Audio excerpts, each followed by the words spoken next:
You're listening to Short History Shorts audio, where history speaks louder than images. Before the pyramids, before the pharaohs, and even before the concept of Egypt existed, the Nile Valley was already alive with people, culture, and innovation. The story of ancient Egypt does not begin with crowns or monuments, but with mud brick villages and hunters who slowly became farmers. In this episode, we explore the very beginning of Egyptian civilization, what we call the pre-dynastic period, the long arc of time that stretches back to around 7000 BC and ends with the unification of Egypt under one ruler around 3100 BC. It was during this formative era that Egyptians learned to tame the Nile, grow crops, bury their dead with care, and shape their world with beliefs that would last for thousands of years. This is not just a story of agriculture and technology. It's the origin of a civilization that would dazzle the ancient world. Let's begin with the land itself. Ancient Egypt was born in a paradox, a desert country sustained by a river. The Nile, flowing from deep in Africa to the Mediterranean Sea, flooded predictably each year, turning the surrounding land into rich black soil. Without the Nile's rhythm, there could be no Egypt. Even in the 7th millennium BC, long before written records, people understood this. Archaeological evidence shows that hunter-gatherers gradually settled along the river's banks, especially in Upper Egypt and Nubia. They came in small groups, living in reed huts, fishing, hunting wild cattle, and collecting plants. Over centuries, these foragers began to experiment with domesticated animals and cereal crops. By around 5000 BC, communities had formed in both Upper and Lower Egypt, practicing agriculture and slowly transitioning into a sedentary lifestyle. This early period is known as the Neolithic phase, or more specifically, the Badarian culture in Upper Egypt and the Fayum A culture in Lower Egypt. These early farmers grew emmer, wheat, and barley, herded goats and cattle, and lived in small, close-knit settlements. They made pottery, beautifully decorated and well-crafted, and buried their dead in simple graves, curled on their sides, sometimes with goods or ornaments. These humble burial practices already reveal something crucial. The early Egyptians believed that life continued after death. As we move toward the 4th millennium BC, the pre-dynastic period enters a new phase. In Upper Egypt, a culture known as Naqada begins to flourish, especially around sites like Naqada itself, Abydos, and Hierakonpolis. The Naqada people take everything the Badarians began and expand it dramatically. Their pottery becomes more sophisticated, often red-polished or painted with stylized animals and hunting scenes. They carve stone vessels, build larger houses, and craft fine jewelry from carnelian, lapis lazuli, and gold. Crucially, the Naqada people also begin to show clear signs of social hierarchy. Some graves are now much larger and more richly filled than others. Elite tombs contain weapons, status goods, and symbols of power. These changes suggest the rise of a ruling class, a group of individuals who controlled land, labor, and resources. This is the seed of kingship in Egypt.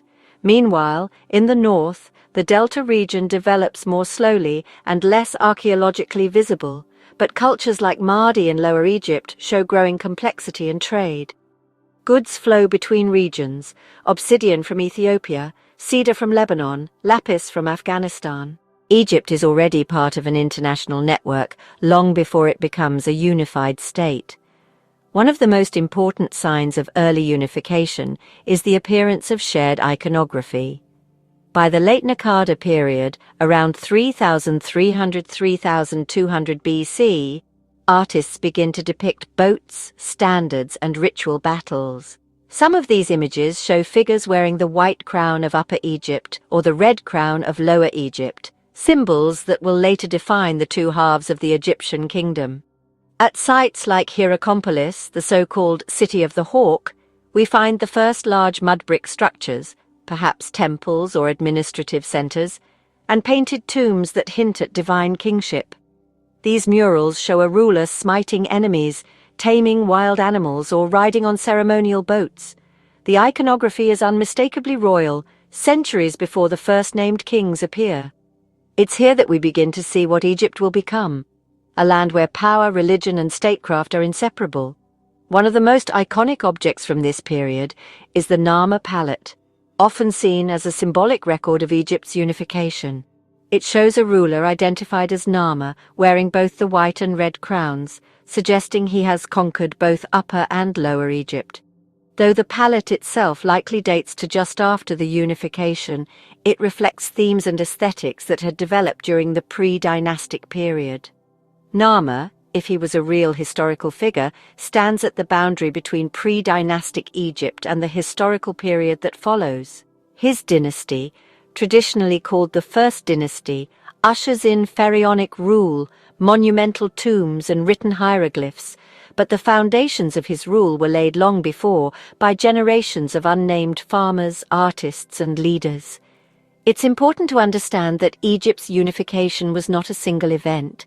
It was a long, uneven process of competition and consolidation. Some scholars believe that petty kings, local rulers of city-states like Thinis, Nekhen and Pei, fought and allied with one another in a series of rivalries that ultimately led to the domination of one lineage. The growing role of ritual, burial and ideology helped solidify that dominance. Rulers began to associate themselves with gods, especially Horus, the falcon deity who would become the divine patron of kingship. They built ceremonial centers and may have used early writing, proto-hieroglyphs, to track goods and rituals. We don't yet see the kind of elaborate monuments that later define Egyptian civilization, but we do see the conceptual scaffolding, belief in sacred kings, divine order, Ma'at, and the cycle of life and death. These ideas begin here, in the silent tombs of Naqada and the dusty villages of the Nile. As the First Dynasty dawns, the pre-dynastic world disappears from view, absorbed into the monumental culture of pharaohs. But we should never forget that the grandeur of Egypt's golden ages was built atop the achievements of this quieter, earlier world. The farmers who tamed the floodplain, the potters who shaped symbolic vessels, the shamans who first imagined gods in animal form, these were Egypt's true founders. Their legacy is not in stone but in structure, the cultural, agricultural and religious systems that would endure for 3,000 years. The pre-dynastic period may be obscure, but it is not primitive. It is a chapter of innovation, adaptation and imagination. It is where Egypt